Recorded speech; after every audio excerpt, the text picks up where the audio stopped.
not interrupt everybody else's business. I think that's probably that was the biggest problem for me. I have to say that actually everything with my production went remarkably smooth, but post-production was pretty challenging because I know a lot of us are working now in a larger sensor format films, and that makes post-production much more complicated and can make it much more expensive for some of us. So.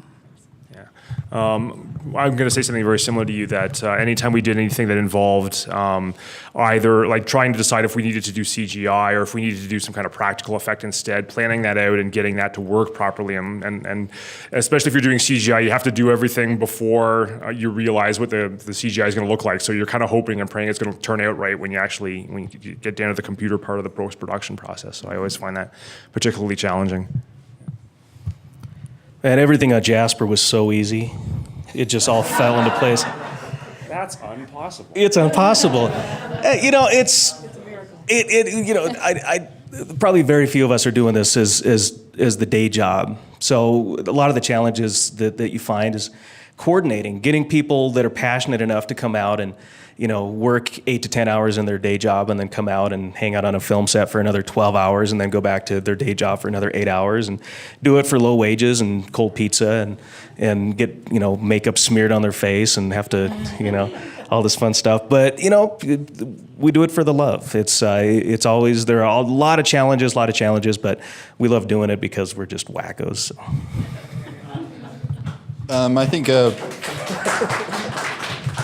I think one of the biggest challenges for me was probably budget. My budget on Monkey was about $500, so just having to raise that, and so that was the biggest challenge. Writing, trying to get the message I was trying to tell across through writing, and I think that was probably it. Yeah.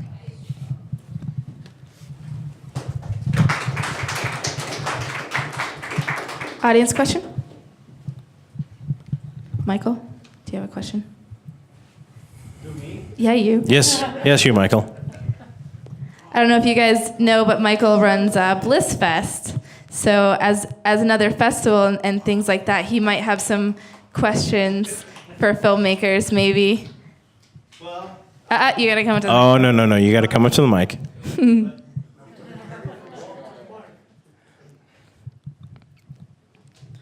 I wanted some Price is Right music right there.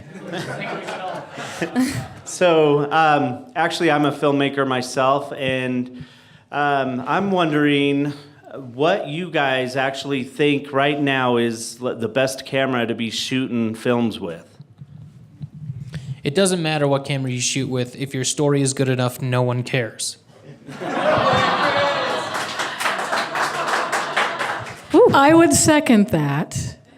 But if somebody handed me a camera with a Dragon sensor right now, I wouldn't turn it down. Yeah, I mean, you can spend as much money as you want on a camera. I think it more comes down to just having the minimum that you need to get something done, and then using it properly. I mean, nobody works on the ideal budget. Everyone's always working on a limited budget. So I think it's just making the most of what you have. I agree with all that, but I would just like to point out that I like to put things in 6K for YouTube. Just because I'm that kind of guy. And surround sound.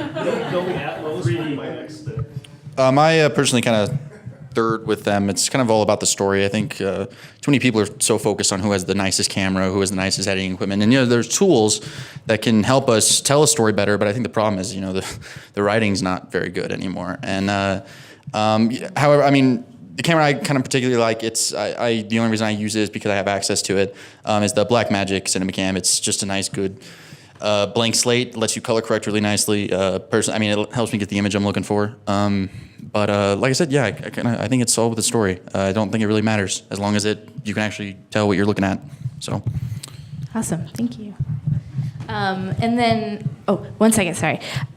If you guys are ever looking to, I know a lot of that equipment is very expensive. I don't know if you guys know, but Denver Open Media here actually rents some really awesome equipment. And they just got a new, I think it's Sony FS700, which is an awesome camera. So if you're looking for something like that, definitely check out Denver Open Media. We have another question. So a few of you said that if your story is good enough, no one cares about the camera. I'm curious how each of you came up with your story. That's a great question. For those of you who don't know, my story is about a guy who he's an invert, and he goes to a club for the first time, and it happens to be New Year's Eve, but he doesn't really know it. He doesn't really care, and he ends up falling in love with a girl. And this is his first experience basically outside of his basement. And he gets drunk and he falls in love with the girl. And it turns out at the end of the night, New Year's Eve happens, he goes in for the kiss, and it turns out she's a lesbian. So this kid, but through all this happening, he learns that he doesn't need a girlfriend, he needs a friend. And that was the basis of the entire story. And the unfortunate part of that entire story is that it's based on a true story. You're gonna drop the mic after that. Please don't drop the mic.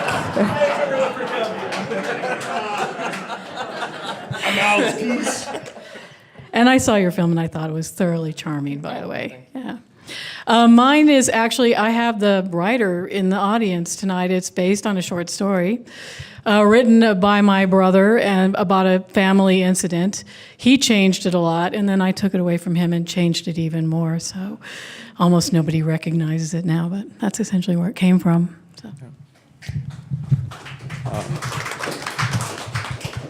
Mine, I don't know how many people here saw it, but my intention with this music video was to do a visual homage to Star Trek, just as the classic series. I wanted to kind of use a lot of the visual references because that show had a very sort of strong and vivid visual sense, and I just wanted to capture some of that with some of the makeup techniques and some of the really cheesy props they used to have and things like that. So the idea was just kind of try to recreate that in a respectful way.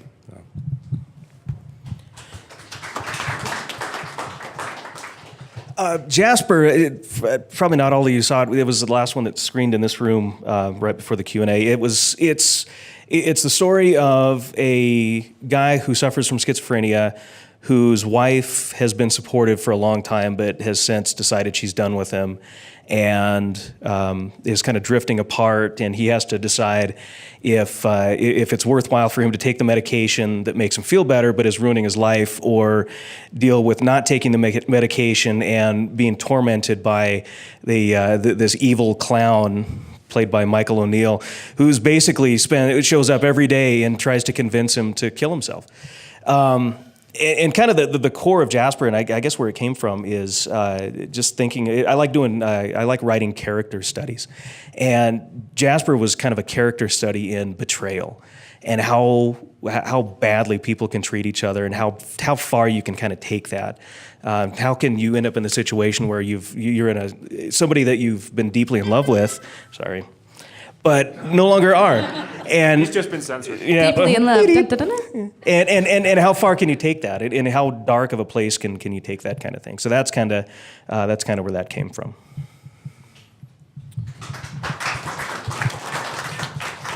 Well, for those of you who saw Monkey, it's kind of a huge story of what makes us human, what differentiates the human beings from monkeys in a way, or monkeys or just any other animal on this planet. Centers around two gentlemen, Adam and Albert, who are stuck in a bomb shelter, and basically as their egos and their questions and all sorts of things start to unravel.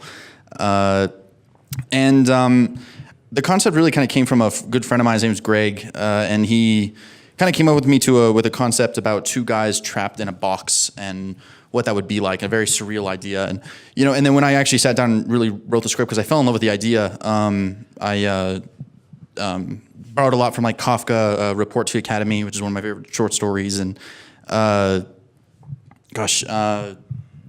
whole film is also kind of just a retelling of Waiting for Godot. And that's sort of what it's about. Yeah. Now, as filmmakers, you've talked a lot about character development. What are you looking for as far as casting? Because a lot of this is character driven. So when you're sitting down with these individuals, what is it that you're looking at from a character standpoint? Typically what I would look for when I write out a character is somebody that's the exact same in real life. That's the most beneficial for the story, is if I can get somebody that at least appears to be the exact character that I'm writing in the script, then I don't have to worry about directing so much. I can just kind of tell that person to go. I just tell them, shove them into the screen or into the script and shove them into the scene and say, this is yours now, take it wherever you want to. And so like when we shoot, typically we do 1 or 2 takes that are by the script, by the book. And then I say, okay, we got what we need. We can cut this together from now on. But on this take, do whatever you want. Go crazy. Whatever you thought you had, whatever you wanted to put in this scene, do it. And we'll go from there. And that typically those scenes where the character feels like they can just be themselves and just do whatever they want are the best scenes, and typically the ones that we always use. I don't know if that answered your question so much. But. I think when you're casting, I would agree. You're looking for somebody who really embodies the spirit of the character. I like actors who are willing to take chances, and I have no problem actually casting somebody who doesn't actually look at all like what I had originally in mind. And in fact, the woman who played Aunt Gladys in my film wasn't anything like I originally envisioned the character, but the actress came in and she was so strong that I went, okay, you are the perfect matriarch. And she did a great job, so that's what I'm looking for when I cast. For this one, like normally what I do is I just do a normal casting process, and same thing. I have an image in my mind of whatever character, and I just pick the actor or actress who closely matches that. I don't know how fair that is, but for this one in particular, I actually did a cold cast. I met someone through a mutual friend at a film festival after party. And basically she struck me as being exactly like that, the right sort of person for that character I wanted. She was like this rebellious, slightly punky kind of girl. And so she didn't have any real acting experience or background or anything, but I asked her if she'd be interested. And she turned out to be just fantastic. I kind of took a chance on her, but it worked out really well as far as I'm concerned. The way I kind of treat that is when I write, I kind of have either a character or maybe an actor in mind, but I try not to kind of latch onto that as I'm going through casting. And I'm a firm believer in the actor being part of the creative process in developing the character. That was really my experience in this. For the primaries, I got to work with 4 of my favorite actors on Jasper, which always makes me happy. They're people that I can trust. They're people that I know will just bring their A game every single day, and that's that's the result is you get something great like Jasper. Joe Palabinski, who played the Doctor, has a great energy. For Victoria Cameron out there in the crowd, who played Deanna, the wife, and Jeff Fuel, who played Deanna's husband, what I really needed from them was to be able to convey what they were feeling without really saying it, without really putting a lot of words behind it. And I knew that they could both knock that out of the park. They did a great job. Mike O'Neill, who played Jasper, that was really a surprise. And it was a great surprise. I had a clear picture in my head. Jasper, for those who didn't see it, has this frantic energy, like a Beetlejuice kind of, or Drop Dead Fred kind of frantic, manic energy. And that's kind of what I had in mind. And I did auditions, and I had about 20, 25 people come out. And Mike showed up just as I was packing up my sides, and I was gone for the day. And Mike comes in, and he says, "Hey, man, can I read?" And I sat down, and he was the only one that I actually sat down afterwards and said, "Okay, that was really good, but can you calm the F down and try it again?"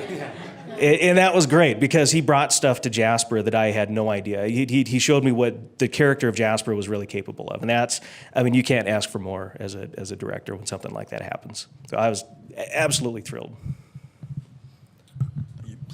I think it's different for every actor. I think certain actors are casting. Usually kind of goes first of, which actor I think. First I kind of go through the people I know of, okay, who do I know who could pull off this character? Who do I know, looks like the character? Whatever, the ideas of what I'm going for. In terms of like casting, I don't know. I've casted actors who have no acting experience whatsoever, and they do a really, really great job. I've casted actors who have really, really big heads and are hard to work with, and sometimes they're both really good because I like being able to work with an actor who doesn't have a whole lot of film experience, and I get to see something in them that maybe I'm the only person who sees, and I get to direct it and not control it, but direct it. And then there's other actors that I've worked with who are, arrogant and hard to work with, and I see it as a challenge. I want to not fight them for it, but again, direct them. That's what a director is. They don't control, they direct. And there's also another side to it is, sometimes I have characters who there are certain things I need them to do, certain things that I want them to do. And then, for instance, there's a scene in Monkey where one of the leading characters, Albert, who's played by Hayden Winston, I gave him for those of you who actually want to see, I don't want to spoil anything, but I gave him a set of things to work with. And I said, look, in the script, it's one sentence and he gets out and he bulbs around and then the end of the film. But it progressed and turned into a longer scene because I gave him a set of things to work with. And I said, okay, if you hadn't seen these things in a long time, or you didn't really know what these things were, play with them. I want to see, just mess with things. I want you to play with them. And did it amazingly. It wasn't really directed. It was just stir the moment. Let's see what we can do. So I think I don't know if that answers your question, but I think casting, it all comes from who I work best with, who don't I work best with, and I try to mix them, and it challenges me as a director, and it challenges them, hopefully, and I don't know, that's kind of it, yeah, so. All right, I think we have time for one more question. If you had a situation where all the stars aligned and you could do anything you wanted to do, what would your dream project be? Dream project. What would it be? I think his head just exploded. There's numerous features that I would like to do. All of them different in their own rights. All of them have different storylines, different genres. But I guess if my dream job would be to do that, just to do any one of my features that I think might actually be good at something. I've been working on a feature for quite a while, and I think I would do that.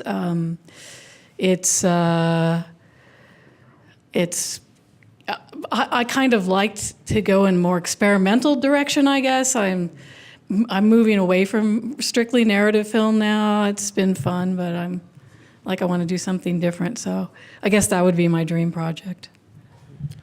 I don't know if this is quite the answer you're looking for, but I think the biggest thing on my wish list would just be to have a better budget, because everything comes down to, we don't have enough budget to shoot over 2 days, so let's cram it all into one day and get it really rushed. So it would be really nice to sort of have a bigger budget to be able to take the time to do things right instead of feeling like you're rushed during the shoot. Who doesn't want more money, right? Yep, that's exactly where I was going. I have my dream project on my hard drive. I just need like $10 million, so we're going to pass the hat when we're done. That's the one I was interested in. Let's see. Let's see if the stars aligned, because I'm that guy.